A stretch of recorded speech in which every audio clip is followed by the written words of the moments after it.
আমাদের আজকে বেশ কয়েকটা গুরুত্বপূর্ণ সিদ্ধান্ত হয়েছে। আপনারা জানেন যে আজকে একটা বিশেষ সভা ছিল। এই যে ধর্ষণগুলো হচ্ছে, মাগুরায় হয়েছে, বরগুনায় হয়েছে, দেশের অন্যান্য জায়গায় হয়েছে। আপনারা সকলেই জানেন মাগুরার শিশু কিভাবে ধর্ষণের শিকার হয়ে মৃত্যু বরণ করলো। একইভাবে আমরা বরগুনাতেও দেখেছি যে একজন হিন্দু সম্প্রদায়ের একটি মেয়ে তার ধর্ষণের শিকার তো সে হয়েইছে, ওটার বিচার চাইতে গিয়ে তার বাবাও অভিযোগ করা হচ্ছে যে তাকে মেরে ফেলা হয়েছে নির্মমভাবে। এবং এইগুলো সবকিছু বিবেচনায় রেখে আজকে আমরা নারী ও শিশুর নির্যাতন দমন আইন যেটা আছে 2000 সালে, সেখানে বেশ কিছু গুরুত্বপূর্ণ সংশোধন আইন মন্ত্রণালয়ের পক্ষ থেকে উত্থাপন করা হলে আমাদের ক্যাবিনেট সেটা নীতিগত অনুমোদন দেয়। ইতোমধ্যে আমরা কিছু মতামত পেয়েছি, যে মতামতগুলো পেয়েছি এগুলো যাচাই বাছাই করব আমরা কাল পরশু, এবং বৃহস্পতিবারে এই অ্যামেন্ডমেন্টটা আমরা চূড়ান্তভাবে অনুমোদন দেবে বলে আশা করছি, উপদেষ্টা মণ্ডলী অনুমোদন দিবেন বলে আশা করছি।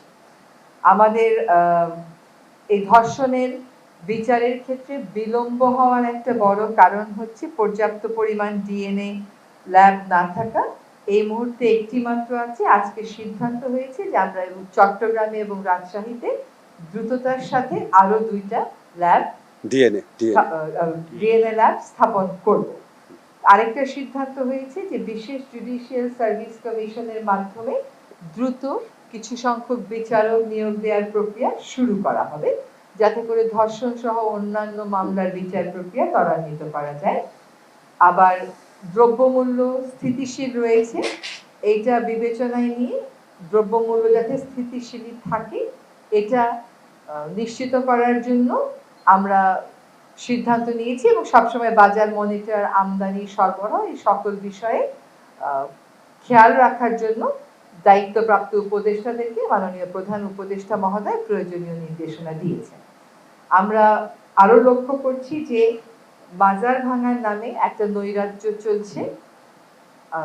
এতদিন সরকার বাজার ভাঙার বিরুদ্ধে রিঅ্যাক্টিভ অবস্থানে ছিল, গ্রেফতার হয়েছে, দোষী ব্যক্তিদেরকে আইনের মুখোমুখি করা হচ্ছে, কিন্তু এখন সরকার সকলের উদ্দেশ্যে সতর্ক করে দিয়ে বলতে চায় যে এই বাজার ভাঙার ব্যাপার সরকার আর কোনোভাবেই গ্রহণ করবে না, এবং সকলকে এই ধরনের কর্মকাণ্ড থেকে বিরত থাকতে অনুরোধ করা হচ্ছে, নতুবা তাদের বিরুদ্ধে কঠোর থেকে কঠোরতম আইনি ব্যবস্থা গ্রহণ করা হবে।